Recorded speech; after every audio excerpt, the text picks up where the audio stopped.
Nadie disuadió a Manuel de Falla de componer una ópera cómica inspirada en temas de Chopin, El fuego fatuo.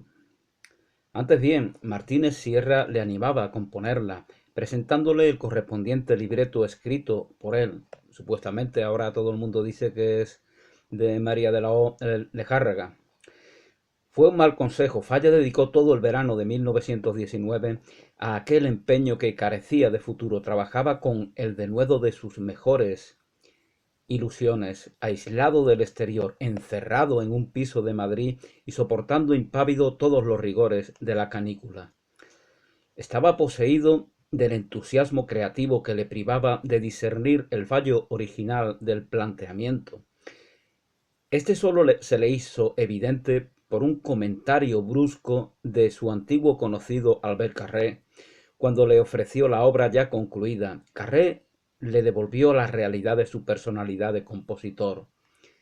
¿Qué necesidad tiene de la música de Chopin cuando puede usted hacer la suya?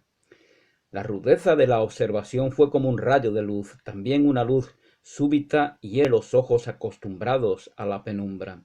Si la humildad no hubiera sido una de las cualidades sobresalientes de Falla, se hubiera sublevado contra aquella observación. Pero él supo aceptarla con una constructiva mansedumbre. Era cierto, se había equivocado. El fuego fatuo hubiera sido una especie de retroceso en una carrera que él mismo había concebido siempre como tendida valerosamente hacia el futuro.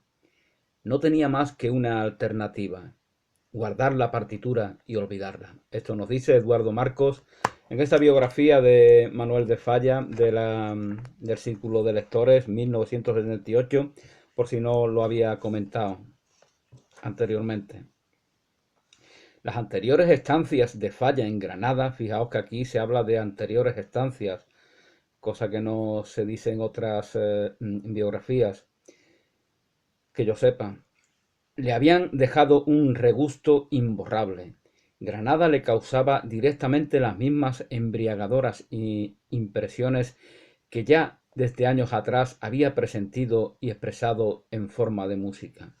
No eran sólo el paisaje y el clima, sino también las personas, unos elementos decisivos para cautivar a Falla. Con su sencillez desarmante había entrado en algunos círculos donde, a pesar de su modestia, la gente poseía un refinamiento y un gusto artístico sorprendentes. Así, la taberna de Antonio Barrios, el Polinario, donde entre jamones y vinos se cantaba por todo lo alto. El Polinario no era un hombre vulgar y estaba acostumbrado a ver recalar en su establecimiento gentes como Zuloaga, Rusiñol, Upperley, Palmer, que igualmente se encontraban allí a sus anchas.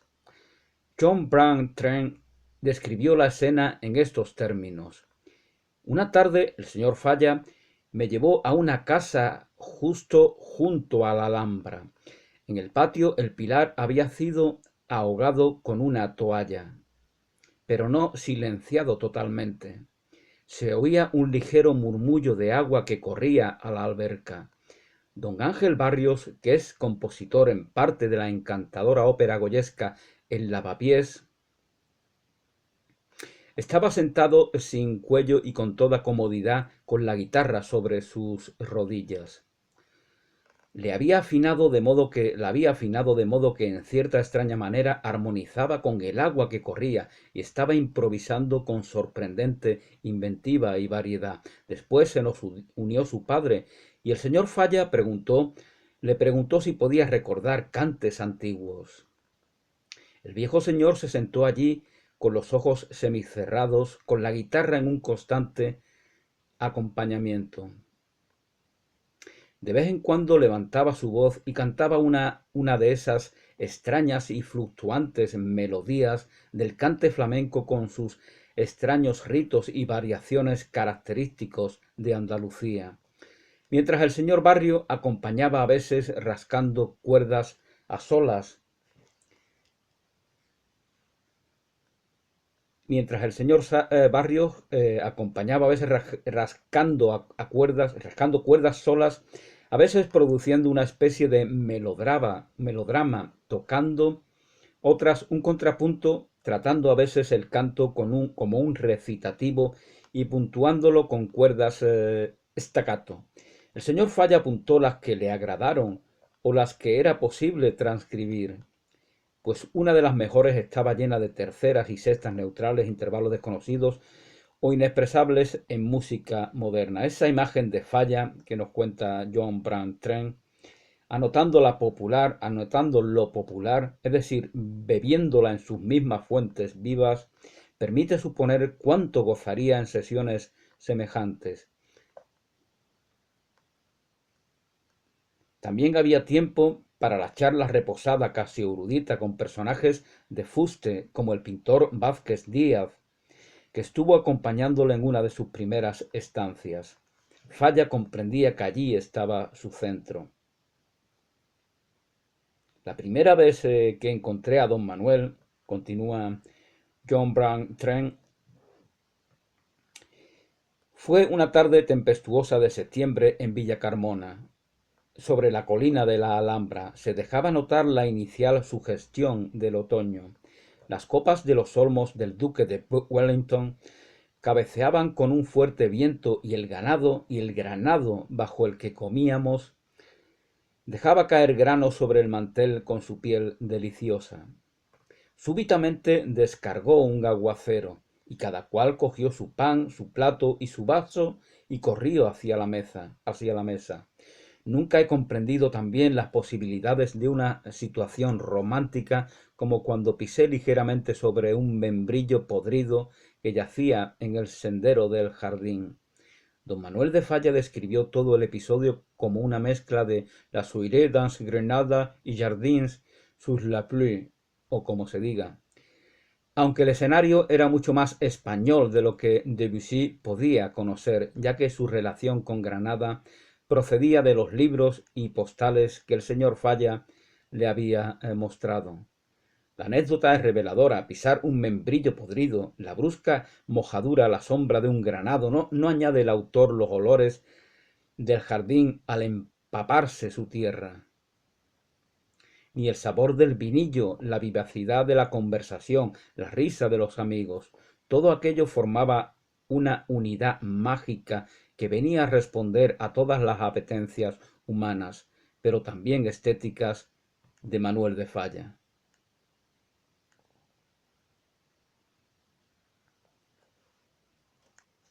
No por eso dejó de viajar Manuel de Falla. Su celebridad creciente no le permitió una quietud definitiva. Él procuró concederse treguas cada vez más largas para meditar, componer y sobre todo vivir en Granada. Una tarde y otra, dándole vueltas a su inquietud, cobró forma finalmente la primera fiesta del Cantejondo.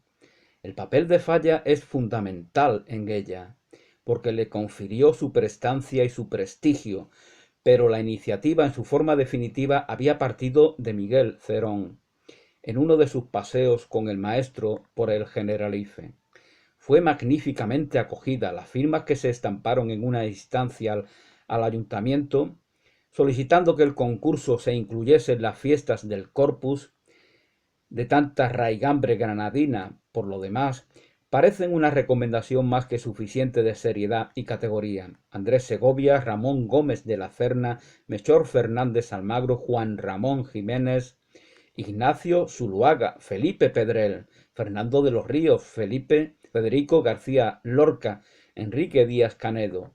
Hay quien de más.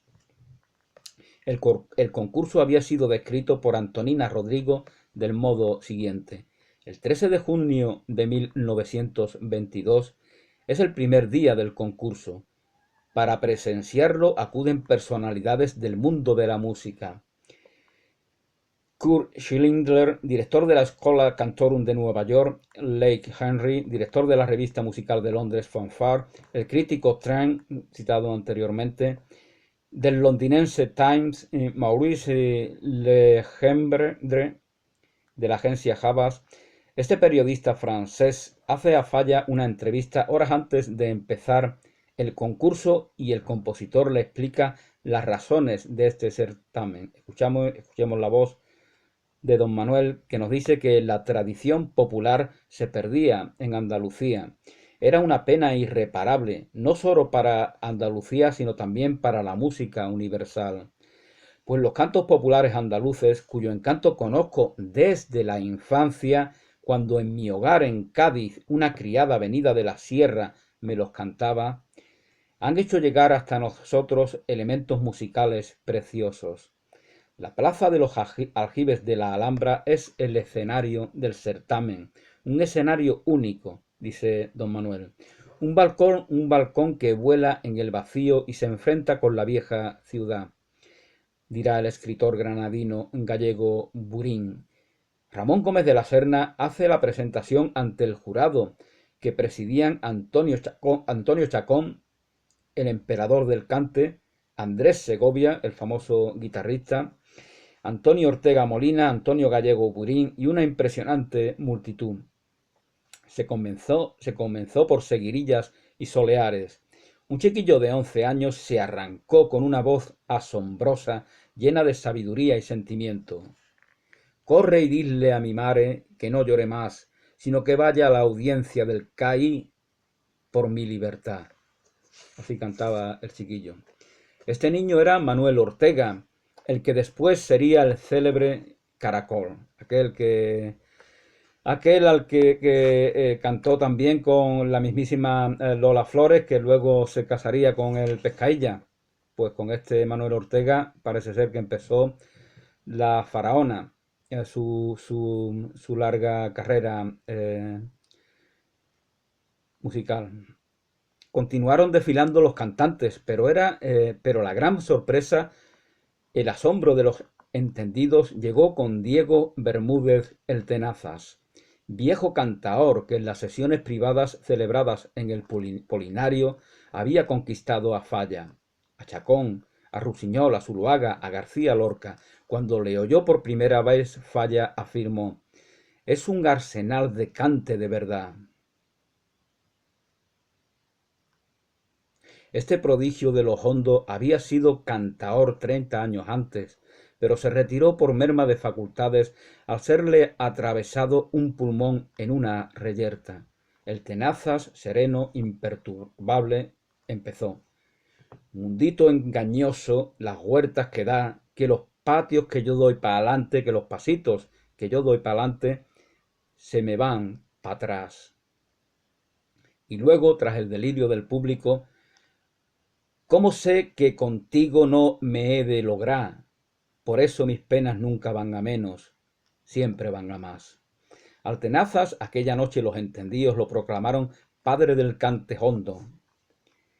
La segunda noche fue también apoteósica, pero al Tenazas le habían hecho trasegar demasiadas cañas de manzanilla. Este vino de Sanlúcar tan particular. Entre grabación y grabación de discos, Odeón, que Manuel de Falla conservó en su discoteca con particular devoción, y cuando salió al tablao con voz gravísima y como si todo estuviera rayado, solo logró articular el arranque: «La enterraron, la enterraron, la enterraron». Esta nota humana, que refleja bien la simplicidad de aquella gente, permite comprenderla desde otro punto de vista. Espontáneos y pueriles. Como niños, muchos de aquellos cantaores hallaban en el momento de actuar el pretexto emotivo, la inspiración auténtica para entregarse totalmente a su arte. En algún artículo se nos cuenta cómo algún cantaor recorrió cientos de kilómetros para participar andando, para participar en el concurso, totalmente sin ninguna clase de cálculo ni reserva, tal como eran con su sentimiento a flor de piel. De ahí el escalofrío que estremecía a quien les escuchara. No había artificio, sino la pena auténtica de un hombre, sino la pena auténtica de un hombre. El concurso fue un éxito. Sus organizadores lograron lo que habían pretendido, a saber, que se hablara del cante hondo con admiración y particularmente con respeto. Con él se proclamaba además una revalorización de la guitarra era como un mero acompañamiento, como las palmas, no había todavía adquirido su presencia, su importancia en el flamenco. Con él se proclamaba además una revalorización de la guitarra cuyas consecuencias se comprueban hasta nuestros días, en que es ya indiscutido instrumento de concierto. De la guitarra cantaba García Lorca en sus versos. Es inútil callarla, es imposible callarla. Llora monótona como llora el agua, como llora el viento sobre la nevada. Es imposible callarla. Fueron años fecundos, España se había desperezado. Aunque ellos se sintiesen saludablemente pesimistas, la nómina de grandes figuras nacionales vista ahora a distancia, se hace envidiable, recogida por Jorge Guillén, este otro poeta de la generación del 27, que daba como sigue. Aquel Madrid, dice Guillén, sí, señor, aquel Madrid con su aire de ociosidad, encanto de corte, disimulaba, asordaba un zumbido laborioso, ciencia y literatura, desde don Santiago Ramón y Cajal hasta Juan Ramón Jiménez, 2 premios Nobel. Y también Ramón Pérez de Ayala, desde don Ramón Menéndez Pidal hasta don Ramón María del Valle Inclán y Ramón Gómez de la Serna. ¿Cuántas R's susurrantes de Ramones?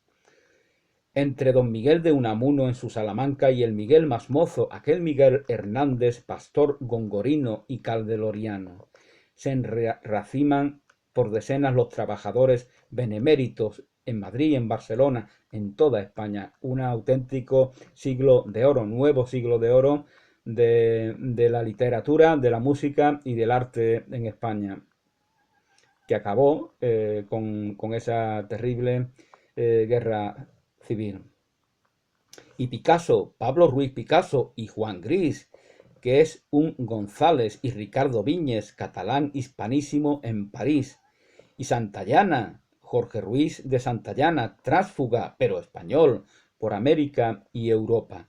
Muy recientemente, con ocasión de su premio Nobel, de Santayana, supongo que quiere decir, otro de los componentes de aquella constelación, bueno, Vicente Aleixandre, muy recientemente, Vicente Aleixandre, que recibió el Nobel en 1977, cuando ya se había proclamado una nueva constitución democrática en España, tras la muerte del general Franco. Vicente Aleixandre ha trazado su propio balance. Nos dice Aleixandre: yo vine al mundo, el poeta sevillano, también afincado en Málaga, yo vine al mundo con buena estrella, pues desde un tiempo suficientemente extenso anterior a mi nacimiento, la cultura española había venido sufriendo un importantísimo proceso de acelerada reviviscencia, que hoy creo que no es un secreto para nadie. Novelistas como Galdós, poetas como Machado, Unamuno, Juan Ramón Jiménez y antes Bécquer, filósofos como Ortega y Gasset, prosistas como Azorín y Baroja, hombres de teatro como Valle Inclán, pintores como Picasso o Miró, músicos como Falla, no se improvisan ni son frutos del azar. La lista pudiera completarse: Zuloaga, Dalí, Buñuel, Gerardo Diego, Cernuda, Salinas. Granada es mi lugar de trabajo, pero yo viajo demasiado, desgraciadamente, y viajando se pierde el tiempo. Una vez al año hago una cura de soledad en una pequeña ciudad de Andalucía, no hablando con nadie durante 10 o 12 días. Así me preparo para trabajar. Esto nos dice Falla, que también decía que estoy absolutamente entregado a la música, y la música es necesario vivirla, llevarla en sí, porque la formación de la obra musical es un poco como la creación del ser, pero es necesario tiempo. es necesario tiempo, se la ve formarse de una manera natural. Es algo tan misterioso la música de la música parten caminos infinitos, decía Goethe. Seguramente como una réplica a esa famosa, ese famoso refrán de que todos los caminos llevan a Roma, todos los caminos llevan a Roma, decía Goethe, el gran el dramaturgo alemán, que de la música emanan caminos infinitos. Tal vez por eso el doctor Faustus, en el doctor Faustus se nos cuenta solamente uno de esos infinitos caminos, hace el escritor Thomas Mann. Y Falla, que quiso parir esa oración llamada la Atlántida, que a él le predispusiera para componer una misa, que era su sueño, que era su ideal, que era su ambición, y que por desgracia pues no pudo llevar a cabo. Falla nos muestra en su vida, en su obra, en su biografía, otro de esos infinitos caminos. A mi entender, dice don Manuel, la música es el arte más joven, y dentro de 2 o 3 siglos se pondrá de manifiesto que nosotros no hacemos sino comenzar. Somos prehistoria que tendrá el futuro, decía, cantaba Silvio Rodríguez. Pues algo así dice también don Manuel de Falla. La vida social es cada día más complicada y por eso el artista debe aislarse. No tenemos primitivos de la música como los hay en la pintura. La del siglo XVIII es de un primitivismo relativo y sus valores fueron perdidos, olvidados o desdeñados hasta el final del siglo pasado.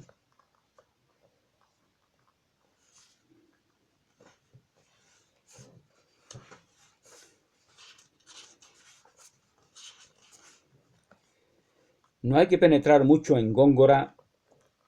En 1927 se conmemora el tercer centenario del fallecimiento del gran poeta cordobés y se reúnen, creo que fue en Sevilla, pues Lorca, Gerardo Diego, Dámaso Alonso, Vicente Aleixandre, Luis Cernuda, Rafael Alberti y otros poetas para reivindicar la figura del gran autor andaluz.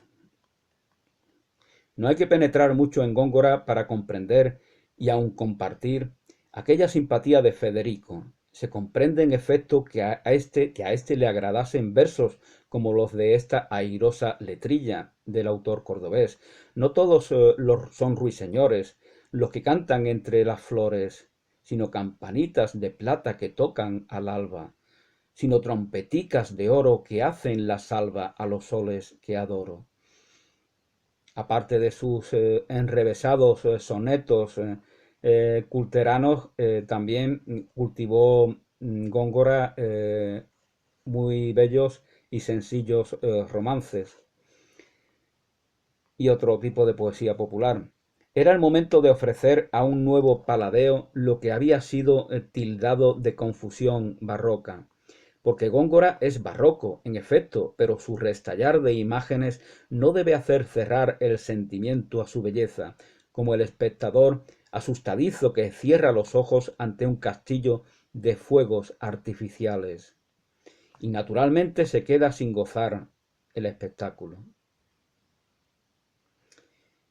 Mientras por competir con tu cabello oro bruñido el sol relumbra en vano, mientras con menosprecio en medio el llano mira tu blanca frente el lilio bello, mientras a cada labio por cogello siguen más ojos que al clavel temprano, y mientras triunfa con desdén lozano del luciente marfil tu gentil cuello, goza cuello, cabello, labio y frente antes lo que fue en tu edad dorada, oro, lilio, clavel, marfil luciente, no sólo en plata o viola troncada, se vuelva, mas tú y ello juntamente, en tierra, en humo, en polvo, en sombra, en nada.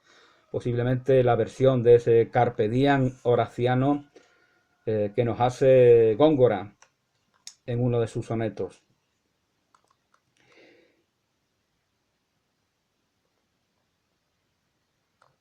Tanto más esforzado su logro al componer una música cada vez más desprendida del dato inmediato y en este orden más universal. Su perfeccionismo le atormentaba, nos habla de la manera en la que componía Manuel de Falla, que era muy parecido a como Lorca componía sus poemas, pero la música es mucho más exigente, porque es un lenguaje mucho más complejo que el lenguaje de la palabra, que a fin de cuentas usamos todos permanentemente. No hace falta ser un genio para hacer uso de la palabra, pero sí que es preciso mucho trabajo, mucha profundidad para expresar, para comunicarse a través de la música, componiendo mensajes con las notas, como hacía Manuel de Falla. Su perfeccionismo le atormentaba también experimentaba dolorosamente quedarse muy lejos del ideal perseguido. Creo que el arte debe servirnos actualmente para hacer música tan natural que en cierto modo parezca una improvisación. Pero de tal manera, dice don Manuel, pero de tal manera equilibrada y lógica que acuse en su conjunto y en sus detalles una perfección aún mayor que la que admiramos a las obras del período clásico que hasta ahora presentadas como modelos infalibles. Una perfección aún mayor que la que admiramos en las obras del período clásico, hasta ahora presentadas como modelos infalibles. Su vida era tranquila, solo en apariencia, ya que en aquel dolor creativo iba acompañado casi continuamente por los otros, debidos a los achaques, ya fuesen reales o imaginarios. ¿Cómo pudo este hombre, que según él mismo veía el porvenir cargado de tinieblas, dar obras tan esencialmente vitales, intensas, vibrantes, alegres hasta el dramatismo punzante, pues son dramáticas por plenitud de goce y no por ablandamiento depresivo? Se preguntaba Cirlot. Este milagro en el que permite Este milagro es el que permite hablar con derecho absoluto de la capacidad de sublimación de Falla. Esto es de su olvido de sí mismo cuando creaba, de su actitud para trascenderse. Esta fuerza del alma de Falla nos hace concebir la sublimación como un proceso espiritual mucho más amplio que la mera transformación de temas folclóricos en su melodía y ritmo, pues abarca la totalidad de la creación e incluso sus fases previas. El funcionamiento psíquico del artista que emplea su vida terrena como pedestal, no como estatua. Que emplea su vida terrena como pedestal, no como estatua. Esto dice Cirlot. Y es algo que admiraban, ¿no? Que esa falta de soberbia, de deseo de exhibirse, esa extrema humildad, ese deseo de ser un canal a través del cual la creatividad, el mismo espíritu de la creación, y esto está en relación con esa fe profunda que tiene el compositor, que el mismo espíritu de la creación,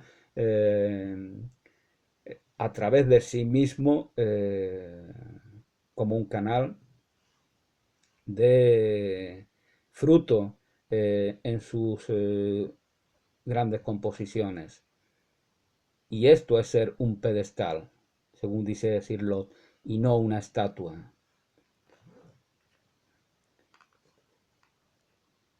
María del Carmen siempre la acompañó, o durante muchos años su hermana María del Carmen Falla.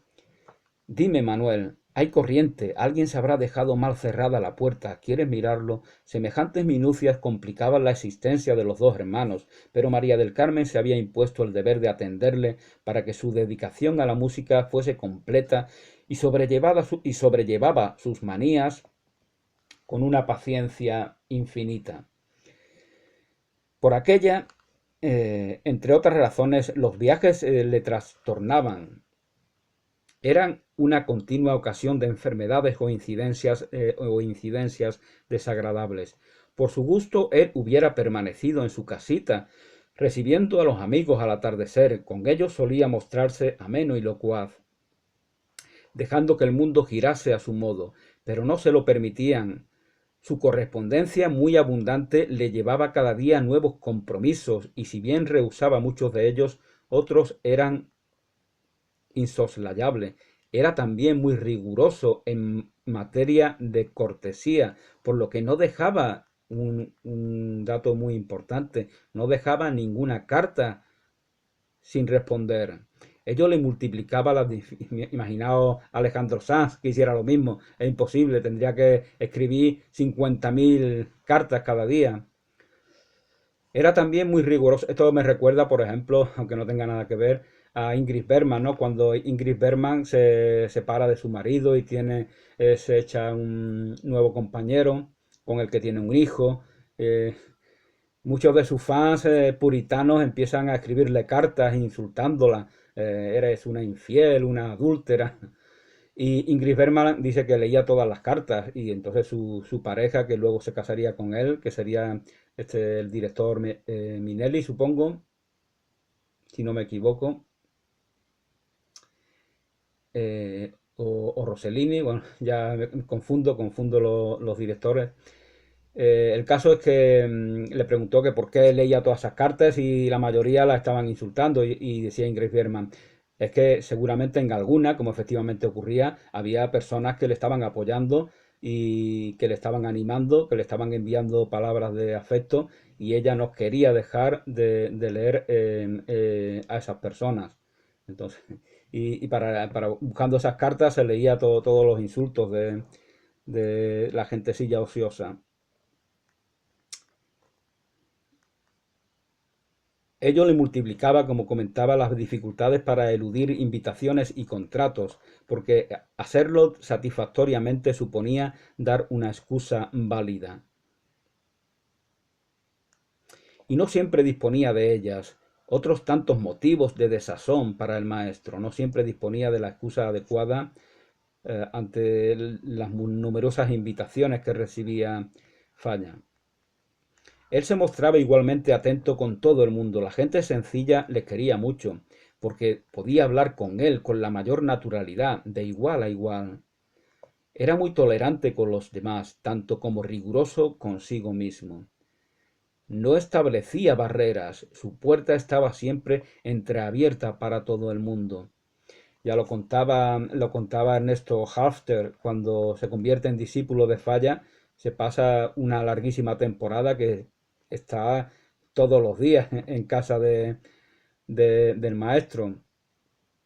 Su contacto con él, su trato con él es permanente, y puede aprender muchísimo. Por eso, al final de su vida, comentó Manuel de Falla que solo había una persona que podía entender todos esos complejos apuntes que había tomado sobre las partituras, en relación a la Atlántida, su obra póstuma, y comentaba él que solamente Ernesto Hafter podía entender todos esos garabatos que había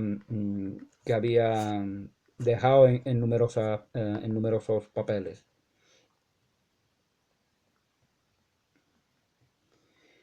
Su puerta estaba siempre entreabierta porque en su acogida amable, en la llana conversación fácilmente entablada, en el gesto hidalgo y amistoso, quedaba desde luego un margen reservado para sí, que no franqueaba de ninguna manera, precisamente el ámbito donde se desarrollaban aquellas luchas que silenciosamente le angustiaban.